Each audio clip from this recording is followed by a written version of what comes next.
So about bounties in One Piece. Bounties are strangely one of the hypest things in the story. I don't know what it is about them, but after a long arc, it hypes you up thinking about what their bounties are going to be afterwards. After Wano, I would say Luffy could easily be above 3 billion. Not to say spoilers or anything, but he's doing stuff in the manga that'd be worthy of a 3 billion berry bounty at minimum. But yeah, bounties are a bigger part of the story than you would think at first. At first glance, they're kinda just a cool thing that's there to be cool, but they play a pretty big role in the story besides being cool. So I wanted to talk a bit about bounties today, and what exactly they do besides look cool in the story. Before we get into that though, remember to like and subscribe for future content. Alright, so first I want to clear up a misconception with bounties. Bounties are not a way to measure strength. They aren't used the same way as other power skills in other animes. It is similar, but there's a big difference between them. Well, they can be used as a general estimate to a person's strength, but that's not what they're intended for. The actual purpose of bounties is how much of a threat a person is to the world government. Because remember, the people who are actually deciding whose bounty is what is the world government. Strength is a part of how they decide how high a person's bounty should be, but it isn't really the biggest factor. The biggest is how much of a threat they are to the world government. So generally, revolutionaries would be higher than most pirates. Well, we do not know dragons, but his is definitely in the billions. He was officially stated in the story to be the most wanted man. It's still not perfectly clear if they meant that literally or not, since it is officially on record that the person with the highest bounty is Gold Roger.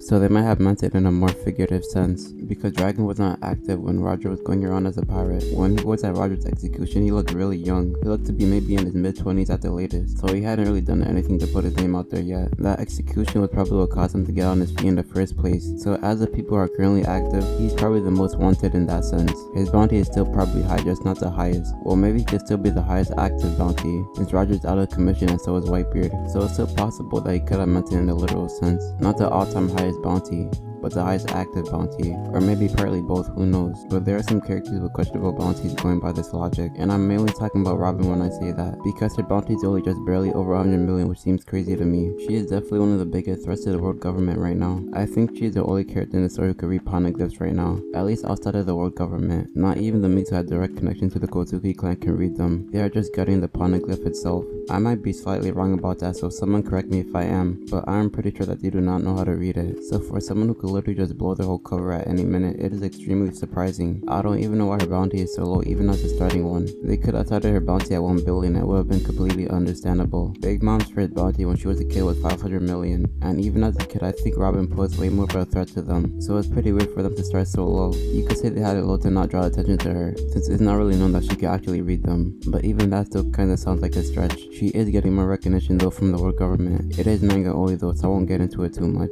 but the world government are finally acknowledging her again as being one of the biggest thorns in their sides. This is probably when she'll get her big spike in bounty. I guess the most logical explanation was just for the sake of story pacing, since it wouldn't really make sense to introduce a billion bounty character when the trials are still in Skypiea, for example. So I guess from that perspective, I guess it's a good excuse, but still kind of a plot hole for Robin's character. But yeah, besides that, they are also influenced by a person's reputation. Luffy is a great example of this. In Whole Cake, he had done a lot of stuff, don't get me wrong. He took down 2 sweet commanders and escaped Whole Cake Island, but the way the newspaper spun the story made Luffy look like a master schemer. And while he did do a lot, he was also successful because of all the people helping him. But people do not know that, so from their perspective, what the news said is the truth. And this of course will build a tremendous amount of clout and reputation for him. And I believe this had been a huge factor in Luffy's bounty spiking. Before that, his bounty would usually go up in small increments, the highest being around 100 million. But this time he had a lot of hype around it, so I guess it made the world government feel inclined to go along with it and raise it with this in mind. So reputation is another huge factor in someone's bounty, I would say, behind threat levels towards the world government, but maybe equal or even more than a person's strength, because depending on how influential they are, they can make a huge impact. But yeah, that is pretty much all there is to bounties more or less. So if you enjoyed the video, hit the like button and subscribe for future content. Peace.